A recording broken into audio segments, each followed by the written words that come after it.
తిరుమల కొండపై కిడ్నాపర్లు రాత్రి పగలు అనే తేడా లేకుండా రెచ్చిపోతున్నారు. పసిపిల్లల నుంచి పెద్దవాళ్ల వరకు ఎవరిని వదలట్లేదు. పట్టపగలు అంతా చూస్తూ ఉండగానే మంచినీళ్ల కోసం వెళ్లిన 7 ఏళ్ల చిన్నారి నందినిని ఓ మహిళ కిడ్నాప్ చేయడం కలకలం రేపుతోంది. కిడ్నాపర్ ఫోటో, సీసీటీవీ ఫుటేజ్ ఆధారంగా పోలీసులు గాలింపు చేపట్టారు.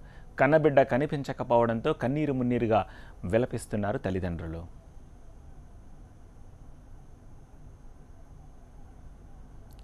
తిరుమలలో మరో బాలిక కిడ్నాప్ అయింది. 7 ఏళ్ల నందినిని గుర్తు తెలియని మహిళ అపహరించింది. సీసీటీవీలో రికార్డైన దృశ్యాల ఆధారంగా మహిళా కిడ్నాపర్ ఫోటోలు విడుదల చేశారు అధికారులు.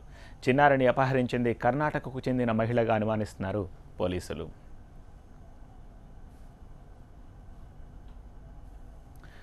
శ్రీకాళహస్తి మండలం అమ్మపాలెంకు చెందిన బాలిక తండ్రి తిరుమల కొండపై చిరు వ్యాపారి. శ్రీవారి సన్నిధికి వచ్చే భక్తులకు తిరునామాలు పెడుతూ జీవనం సాగిస్తూ ఉంటాడు. తమ బాలిక అదృశ్యమైందని నందిని పేరెంట్స్ బోరున విలపిస్తున్నారు. నందిని ఆచూకీ కనిపెట్టి త్వరలోనే తల్లిదండ్రులకు అప్పగిస్తామన్నారు టీటీడీ జేఈఓ శ్రీనివాసరాజు. తమిళనాడు వెల్లూరు బస్టాండ్లో చిన్నారి కనిపించినట్టు సీసీ కెమెరాల్లో రికార్డైనట్లు చెప్పారు ఆయన. త్వరలోనే పేరెంట్స్కు నందినిని అప్పగిస్తామంటున్నారు శ్రీనివాసరాజు.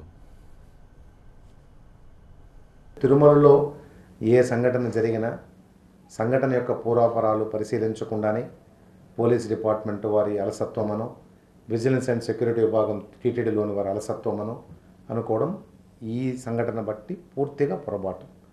ఈ సంఘటనను మీరు పరిశీలిస్తే మనము తిరిగి మనకున్నటువంటి పద్ధతుల ద్వారా పోలీసు వారు విశేషంగా టీముల్ని పెట్టడం జరిగింది.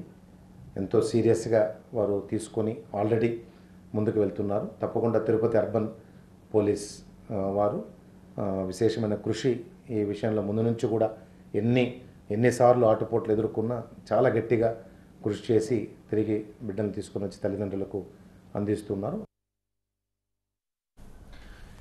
చిన్నారి ఆచూకీ కోసం తీవ్రంగా గాలిస్తున్నారు పోలీసులు. ఏపీ, కర్ణాటక, తమిళనాడు రాష్ట్రాల్లో 14 టీములు గాలిస్తున్నాయి. ఏ చిన్న క్లూ దొరికినా తల్లిదండ్రులకు సమాచారాన్ని చేరవేస్తామంటున్నారు పోలీసులు.